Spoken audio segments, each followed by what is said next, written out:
దాదాపు 9 నెలల తర్వాత అంతరిక్ష కేంద్రం నుంచి భూమి మీదకు తిరిగి వచ్చిన సునీత విలియమ్స్ మూలాలు భారత్లో ఉన్నాయి. ఆమె తండ్రి దీపక్ పాండ్యా గుజరాత్కు చెందినవారు. 1957లో అమెరికాకు వలస వెళ్లారు. ఇప్పటి వరకు 3 సార్లు తన స్వగ్రామంలో పర్యటించిన సునీత విలియమ్స్ అక్కడున్న పాఠశాలకు విరాళం కూడా ఇచ్చారు. హిందూ మతాన్ని ఆచరించే ఆమె నిత్యం భగవద్గీత చదువుతానని గతంలో చెప్పారు. భగవద్గీతను అంతరిక్ష కేంద్రానికి సైతం తీసుకెళ్లారు. భారత సంతతి వ్యోమగామి సునీత విలియమ్స్ అమెరికాలో ఓహియో రాష్ట్రంలో 1965లో జన్మించారు. ఆమె తండ్రి దీపక్ పాండ్యా గుజరాత్లోని జులాసన్ గ్రామానికి చెందినవారు. 1957లో ఆయన అమెరికాకు వలస వెళ్లారు. న్యూరో శాస్త్రవేత్తగా ఆయన అక్కడ స్థిరపడ్డారు. దీపక్ పాండ్యా దంపతులకు 3 సంతానం కాగా సునీత చివరి సంతానం.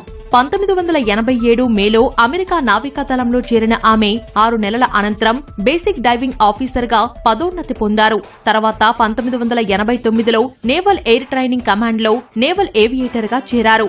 నేవల్ ఏవియేటర్ గా యుద్ధ విమానాలు నడపడంలో ఆమె శిక్షణ పొందారు.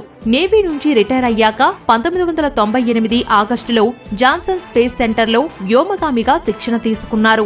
2006లో తొలిసారి అంతరిక్ష యాత్ర చేశారు. అంతరిక్ష కేంద్రంలో 195 రోజుల పాటు గడిపి దాని నిర్వహణ, మరమ్మతులు తదితరాలపై అనుభవం గడించారు. ఆ సమయంలోనే ఆమె భగవద్గీతను అంతరిక్ష కేంద్రంలోకి తీసుకెళ్లారు.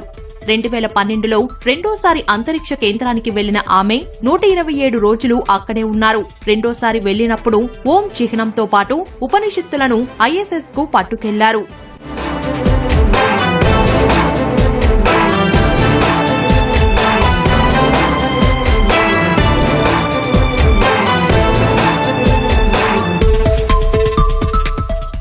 అత్యధిక సమయం స్పేస్ వాక్ చేసిన మహిళా వ్యోమగామిగా సునీత విలియమ్స్ ఘనత వహించారు.